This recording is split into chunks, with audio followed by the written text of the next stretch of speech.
A Arqueologia Bíblica, Parte 2.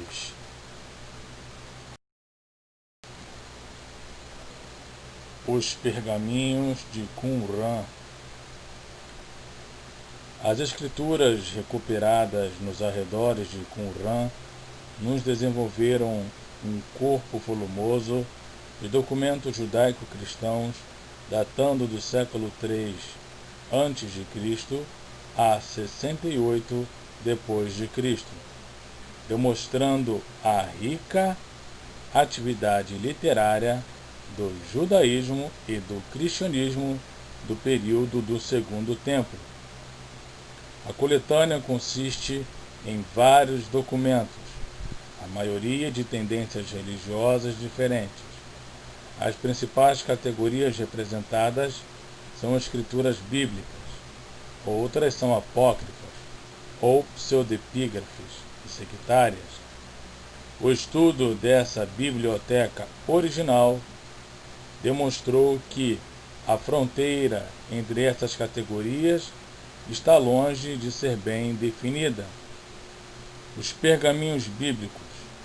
Os manuscritos bíblicos incluem o que provavelmente as cópias mais antigas desses textos que chegaram às nossas mãos. A maior parte dos livros bíblicos está representada na coleção. Alguns possuem várias cópias, como os pergaminhos de Deuteronômio e Isaías, enquanto outros foram encontrados apenas em fragmentos de pergaminho. Os textos bíblicos possuem similaridade considerável com a versão massorética recebida, como o Êxodo. Isso não é a regra, e alguns textos divergem desta versão.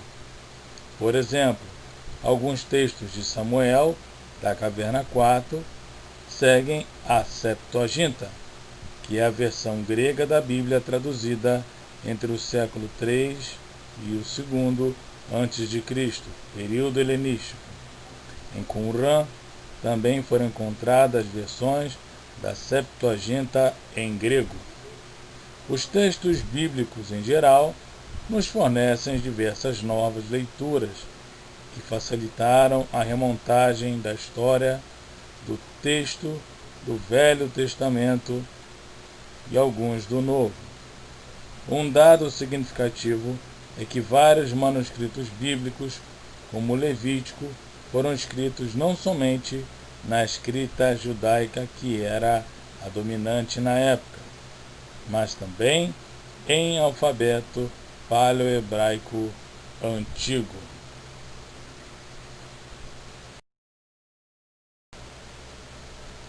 Manuscrito de Gênesis. Foram encontrados pedaços de 19 pergaminhos contendo fragmentos do livro de Gênesis, em 5 das 11 cavernas de Qumran, escritos em hebraico e aramaico. Com a reconstrução cuidadosa e minuciosa dos estudiosos, concluiu-se que os fragmentos do Gênesis, descobertos na Caverna 4, são de 14 manuscritos diferentes. Estes 3 fragmentos mostrados são os únicos que sobreviveram de um desses manuscritos. Eles foram encontrados junto com centenas de outros fragmentos da mesma caverna, inclusive de outros manuscritos que continham porções do Gênesis. O couro dos fragmentos é marrom, espesso e não polido. Partes das margens, em todos os lados, foram preservados, principalmente a margem direita. Os alinhamentos verticais e horizontais não são visíveis, mas a regularidade das linhas indica que eles existiram. Os fragmentos conservam porções de Gênesis 48, versículo 1 ao versículo 11, a última seção Parashá do livro de Gênesis. Ele conclui a história de José, relatando quando Jacó pede a seu filho José para ser enterrado ao lado de seus ancestrais na terra de Canaã, e reitera a promessa de Deus de dar a terra prometida às 12 tribos de Israel. A coluna superior direita começa com Gênesis 48, verso 1, o que implica possivelmente que o escriba tenha terminado a coluna anterior neste ponto para marcar a divisão. A escrita do manuscrito é um estilo asmoneu tardio, datando da metade do século I antes de Cristo. O pergaminho tem 13 por 12 centímetros, 2 por 8 versus 4 centímetros, 0,8 por 2,4 centímetros e são datados do século 50 antes de Cristo.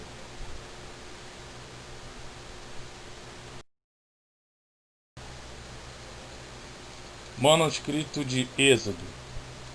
Foram encontrados na Caverna 4 restos de 13 pergaminhos diferentes contendo porções do livro do Êxodo. O fragmento exibido consiste em 2 colunas, das quais foram preservadas a parte superior e inferior, incluindo suas margens. Ele pertence ao manuscrito que contém 36 fragmentos que constituem os restos de 7 colunas do meio do livro do Êxodo. A primeira coluna superior direita se inicia no meio de Êxodo 12, versículo 30. As primeiras 16 linhas, recontando as preparações para a saída do Egito e as instruções divinas aos filhos de Israel, estão bem conservadas. Em seguida, as linhas 17 a 35, Êxodo 12, 50 ao capítulo 13, versículo 18, estão faltando. A coluna direita termina com a penúltima palavra de Êxodo 14, versículo 3. A segunda coluna, que se inicia na parte superior esquerda, continua com Êxodo 14, versículo 3. Somente as primeiras palavras das 10 primeiras linhas narrando a perseguição de Faraó, iniciadas pela direita, foram preservadas. A parte intermediária, das linhas 11 a 34, contendo Êxodo 14, 13 a 15, verso 8, está faltando. A segunda coluna, na linha anterior e inferior da esquerda, termina com um fragmento da Canção do Mar, Êxodo 15, versículo 21. O hino com o qual os filhos de Israel louvam a Deus por ter lhes salvo dos egípcios. O couro era originalmente marrom amarelado claro. Desde sua descoberta em 1952, os fragmentos se tornaram mais escuros, mas os fragmentos ainda estão razoavelmente legíveis. A reconstrução dos manuscritos mostra que eles possuem 43 linhas por coluna, com uma média de 70 a 85 letras por linha. O alinhamento vertical do escriba ainda é visível na margem direita da segunda coluna superior. O final de um parágrafo é marcado com um intervalo grande, deixando o resto da linha em branco. O manuscrito foi escrito cuidadosamente, mostrando muita atenção a detalhes de cada letra e palavra. Entre as diferentes traduções de textos do Êxodo, identificadas em Qumran, este pergaminho é o que mais se assemelha à tradição massorética, o texto hebraico reconhecido da Bíblia. As pequenas e elegantes fontes datam do período de transição até a nova escrita herodiana, aproximadamente entre 50 e 25 antes de Cristo.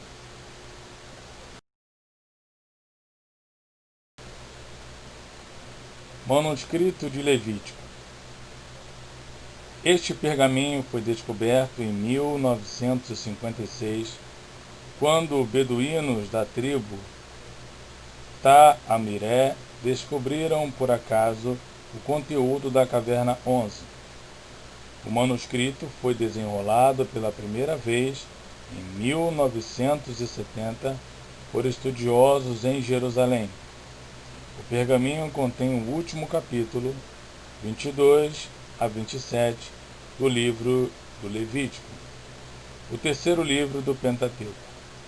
Sobre as linhas 8 e 9 das últimas 6 colunas do manuscrito sobreviveram.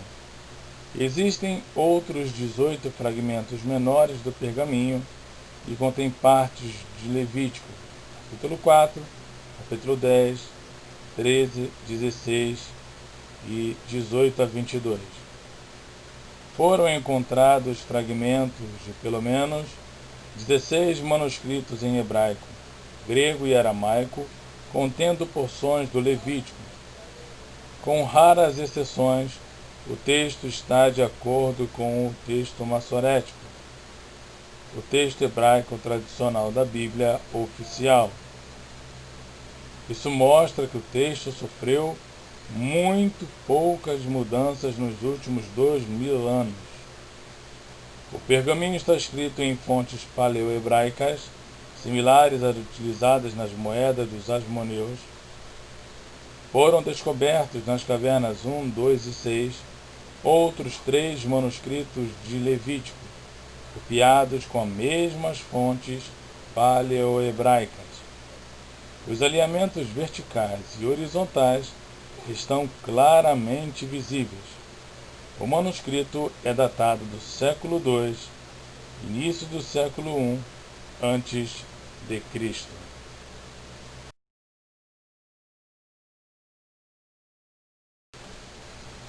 Manuscrito de Deuteronômio.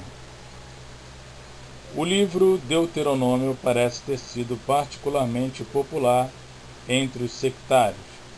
Foram encontrados fragmentos de mais de 31 pergaminhos contendo capítulos do Deuteronômio em 6 cavernas em Qumran, e entre eles foi descoberto restos de um único pergaminho em grego na caverna 4. Este fragmento solitário é o único que sobreviveu de seu manuscrito. A última palavra do Deuteronômio, capítulo 23, versículo 26, encontra-se na primeira linha. Após um espaço, inicia-se o capítulo 24, verso 1, na segunda linha. A passagem mostrada pertence ao capítulo de Balaque, o rei moabita, que, ao tomar conhecimento da aproximação dos filhos de Israel, pede a Baal para amaldiçoá-los. Ao invés disto, por intervenção divina, Baal os abençoa 3 vezes. Os fragmentos exibidos mencionam os profetas de Balaão a respeito dos filhos de Israel. A tradição judaica considera as palavras de Baal como genuínas profecias. O couro é de espessura média e de cor marrom amarelada, com diversas manchas mais obscuras. Ainda são visíveis sinais de uma extremidade costurada do lado direito do fragmento. A regularidade das letras indica que o manuscrito foi feito com alinhamento, embora as linhas não sejam mais visíveis. A escrita do fragmento é uma combinação de estilo, elementos arcaicos e asmoneu, tamanho de letras variado e risco de penas grossos e finos, datados de 175 a 150 a.C. Uma observação e retificação. Quando foi mencionado a palavra Baal, a verdade é Baalam, que significa Balaão. Com isso, terminamos o livro de Deuteronômio.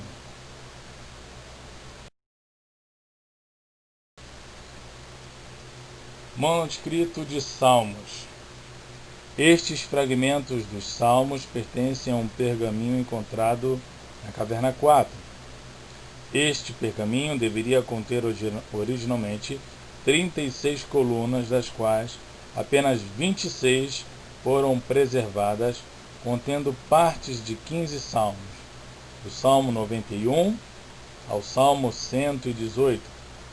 O manuscrito é de couro muito fino. Ele se escureceu desde sua descoberta em 1952. Os alinhamentos verticais e horizontais são claramente visíveis. A borda superior e a borda inferior estão intactas.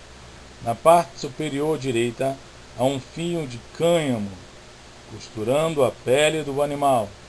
Cada coluna possui 16 linhas. As 8 colunas são de número 20 a 28. Salmo 102, verso 10 ao 113, verso 1. O fragmento superior direito começa com as palavras: "Pois eu comi cinzas como pão." Salmo 102, versículo 10. A 8ª e última coluna da parte superior esquerda preserva o início do Salmo 113, versículo 1. Abre aspas, aleluia, fecha aspas.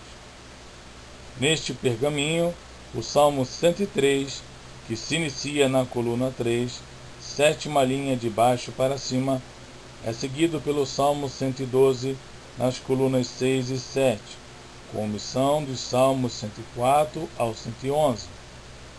Esta é uma mudança importante do texto dos Salmos utilizando atualmente. Estudiosos especulam que os Salmos 103 a 111 formavam uma unidade independente em determinada época. Na terceira coluna, linha 11, o Salmo 3 é iniciado com as palavras, abre aspas, abençoa, ó minha alma, fecha aspas. Estas palavras de introdução também são utilizadas em poemas sectários descobertos em Qumran, orando e agradecendo a Deus por sua libertação e graça. O texto, cuidadosamente copiado, frequentemente palavras escritas muito próximas. O texto é escrito em fontes herodianas tardias, datadas da metade do século I antes e depois de Cristo.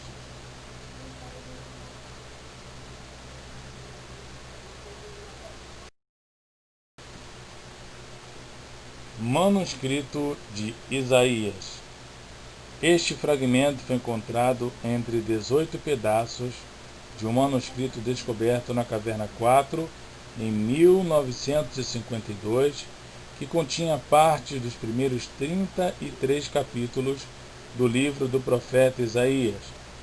O fragmento é de Isaías 12, versículo 4 a 13 do capítulo 16, aonde a destruição da Babilônia é profetizada em detalhes e um aviso é dado sobre o abandono do culto do Deus único.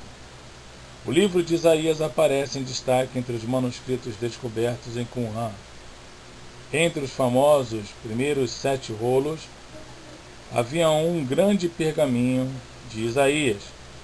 Esse pergaminho mede em cerca de 7,3 metros de comprimento e é mantido atualmente no Santuário do Livro no Museu de Israel, em Jerusalém. Até então, a cópia mais antiga do livro de Isaías era de um códice, um livro costurado, datado do século IX depois de Cristo. Este códice era conhecido como Codex Leningrado, a mais antiga Bíblia hebraica do mundo. Escavações e buscas posteriores de beduínos em Qumran, na década de 1950, revelou fragmentos de 21 diferentes manuscritos do livro de Isaías em 3 cavernas, caverna 1, 4 e 5. Juntos, eles contêm virtualmente os 66 livros inteiros de Isaías. Sem dúvida, este livro era um dos textos bíblicos mais lidos em Qumran. Dos mais de 200 textos bíblicos encontrados, 1/5 eram fragmentos dos livros do profeta Isaías. Destes, quase a metade eram cópias do livro do profeta. Conforme a tradição sectária, os profetas eram os mensageiros da palavra divina e seus ensinamentos. As palavras do profeta Isaías, escritas nas primeiras décadas do século 8 a.C., não são, portanto, consideradas como mensagens históricas, sociais ou políticas. Elas são como palavras faladas por Deus, ou seja, infalíveis e inerrantes. O couro do fragmento é fino e bem preparado para ser escrito no lado que continha pelos. Algumas partes ganharam um tom escuro marrom avermelhado, mas a escrita é claramente visível. Parte das margens direita e esquerda estão preservadas. Restos de costuras podem ser vistos na margem direita. O manuscrito foi levemente alinhado. A reconstrução das linhas demonstra que o manuscrito possuía 35 linhas por coluna. A escrita é de estilo asmoneu tardio, datada do 3º e 4º século antes de Cristo.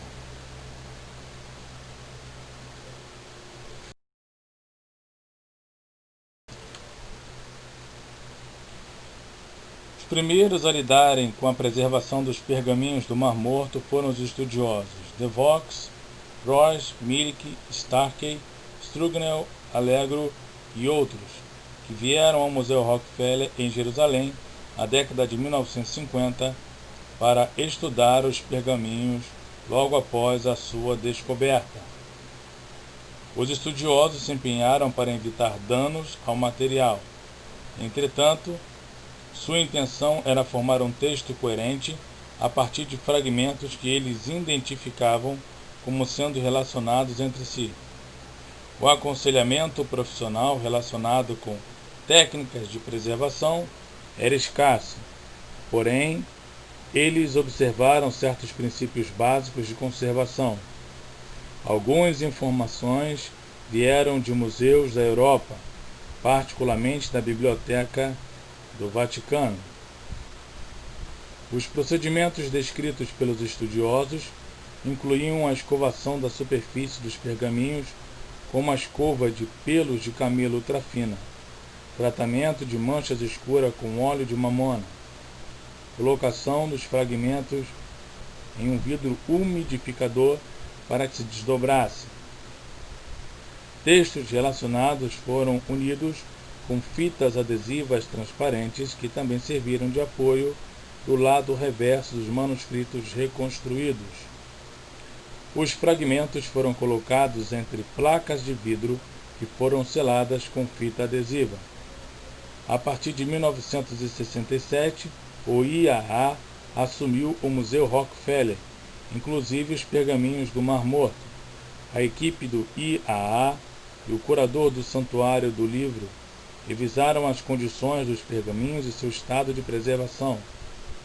As fitas adesivas transparentes utilizadas para unir os fragmentos e as rachaduras nas placas causaram danos irreparáveis. O envelhecimento das fitas e a pressão do vidro resultaram na gelatinização das extremidades e no escurecimento das peles, a ponto de alguns textos deixarem de ser legíveis. Foi estabelecido um ambiente de temperatura controlada e os conservadores dos laboratórios do Museu de Israel iniciaram um longo processo de remoção das placas de vidro e sua substituição por papelão, assim como a remoção das fitas adesivas transparentes dos fragmentos. Os fragmentos receberam reforços no verso com papel de arroz e um tipo de cola plástica. Para armazenarem, os fragmentos foram apoiados em papéis de arroz e colados entre placas de papelão. Para serem exibidos, eles são esticados entre duas camadas de tecido de seda e moldurados com placas de Perpex, tipo de acrílico. No final deste tratamento, as placas voltaram para o ambiente de temperatura controlada no edifício do Museu Rockefeller.